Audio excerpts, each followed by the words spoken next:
নির্বাচনের তো আর বেশি বাকি নেই, অল্প কয়টা দিন আছে শুধু। না, আপনার কোনো রাজনৈতিক ব্যক্তিত্ব হওয়ার প্রয়োজন নাই। দেশটা তো শুধুমাত্র রাজনৈতিক ব্যক্তিদের না, তাই না? দেশটা তো আমাদের সবার। আপনার যদি দেশ নিয়ে ন্যূনতম চিন্তা থাকে, আপনি যদি একটু হলেও সচেতন ব্যক্তি হন, তবে আপনার কাছে একটি অনুরোধ। সারা দেশে ৩০০ আসনে যতজন প্রার্থী আগামী জাতীয় সংসদ নির্বাচনে লড়ছেন, তাদের সবার প্রচার আপনার করতে হবে না।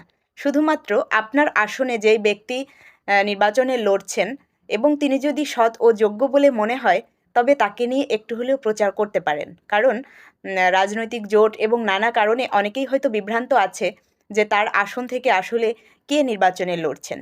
এবং যদি এমন কেউ থেকে থাকেন যারা জানেনই না যে আপনার আসন কোনটি, তাহলে গুগলে সার্চ করতে পারেন, অথবা আরও সহজে চ্যাটজিপিটিকে জিজ্ঞাসা করতে পারেন আপনি যে থানার আওতায় ভোটার হয়েছিলেন সেই থানা আসলে কততম আসনে পড়েছে।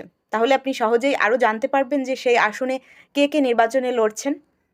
আপনারা যার যার অবস্থান থেকে যদি একটু হলেও প্রচার করেন, তাহলে আরও ১০ জন মানুষ জানতে পারে একজন সৎ ও যোগ্য ব্যক্তি কে আমাদের সংসদে আসলে যেতে পারে, যাওয়া উচিত।